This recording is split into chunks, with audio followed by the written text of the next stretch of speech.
Hey there, my name is Anthony Romano. I've been keto bodybuilding for the past 7 years, and I'm going to teach you how to do a targeted keto diet.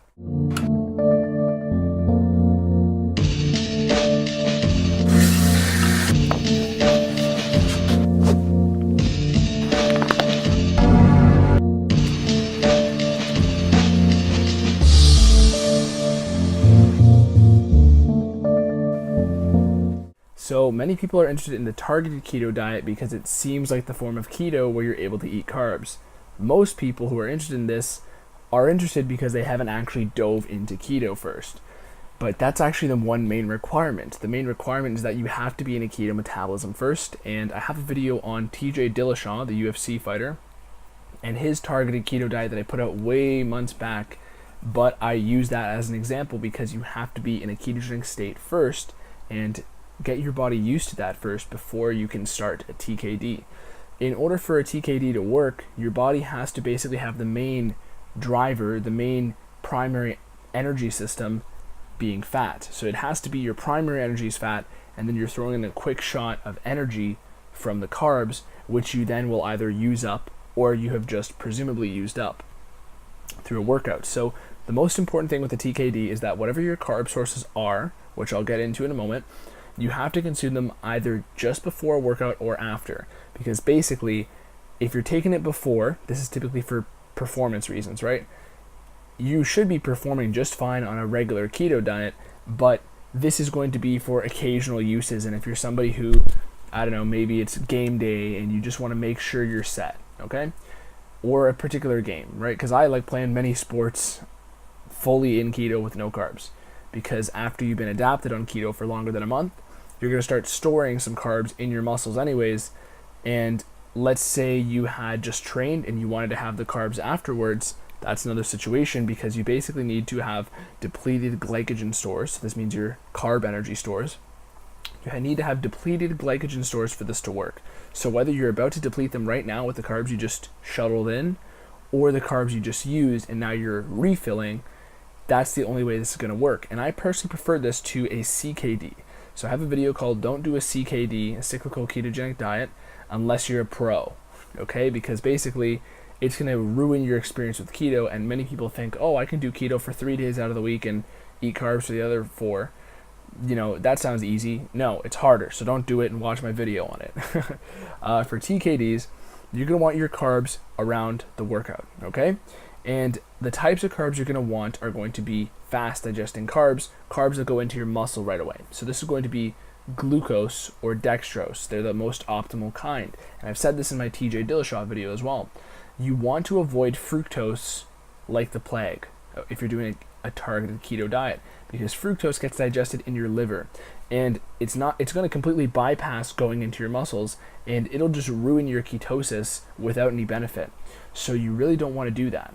And a lot of people are afraid of, you know, they think they can eat like a shitload of pizza or something, okay, on this day. And if you do want to raise your carbs significantly, you're going to have to lower your fats, but then it's almost going to be more like a cheat day. TKD is not necessarily a cheat day. I actually did a TKD for the first time in a while today, and I have a video on a full day of eating coming out soon with that.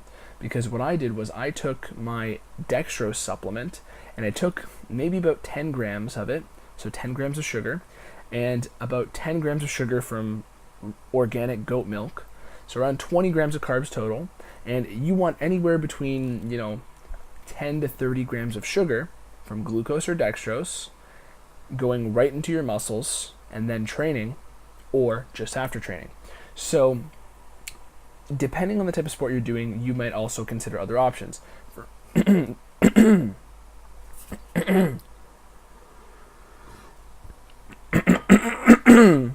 So I like playing many sports on just keto diet, and sometimes I'll actually use these exogenous ketones. And a pro tip is that one thing a tip I got from a friend of mine at this supplement company, that if you take exogenous ketones before taking your carb source on a TKD day, that's going to increase your insulin sensitivity. From that point, you're going to absorb those carbs even better, and they're going to go right into your muscles, and there's going to be virtually no risk of adding fat. So that's another concern people have. They're afraid they're going to add fat, and you're not going to add fat if you deplete your glycogen stores, either before or after your workout, from the point you're consuming carbs. And, TKD, like I said, is not something where you're going to be eating shitloads of pizza.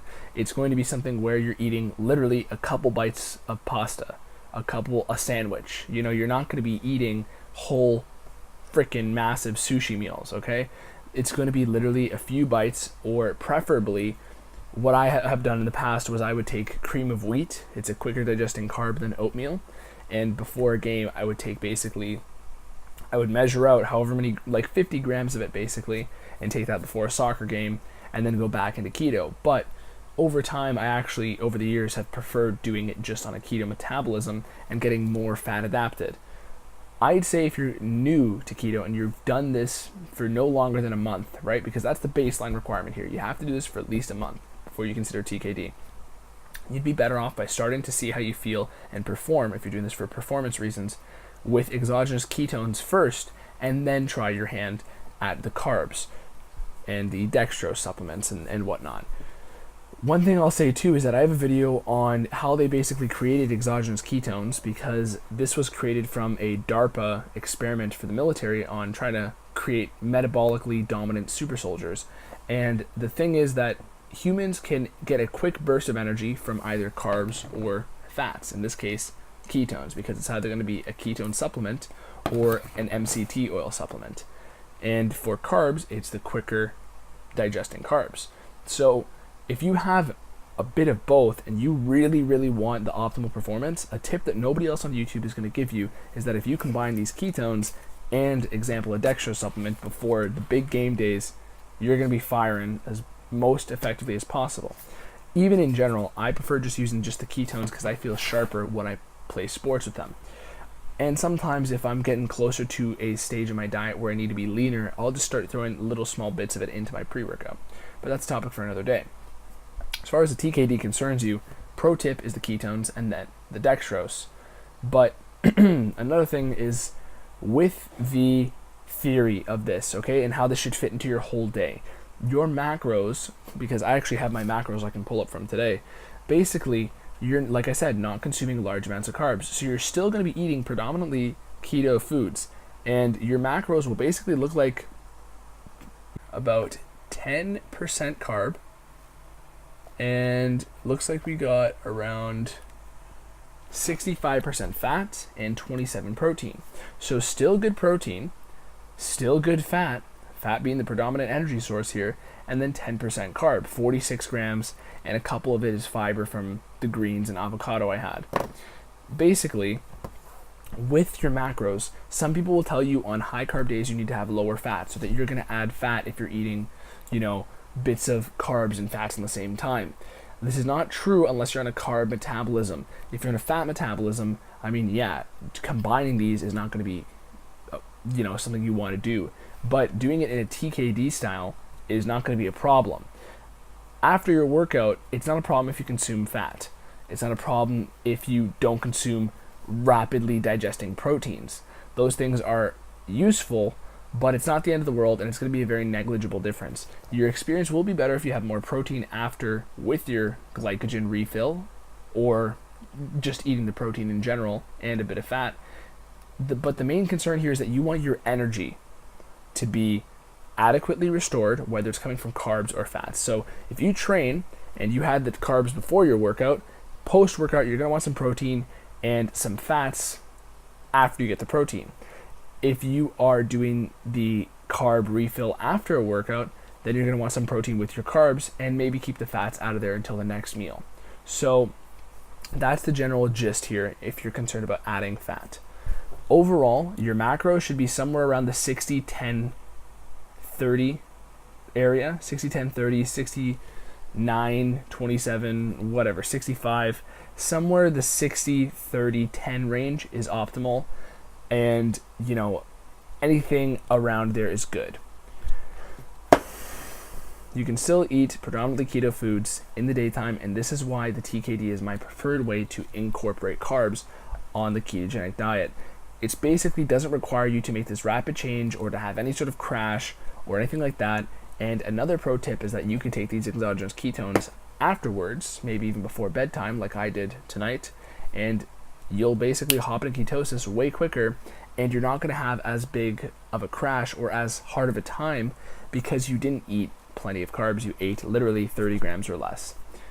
So that's the dosing, that is the types of carbs, that is the timing, and who this is for. This is for basically anybody who's just on a ketogenic diet and you want to start experimenting with performance and carbs.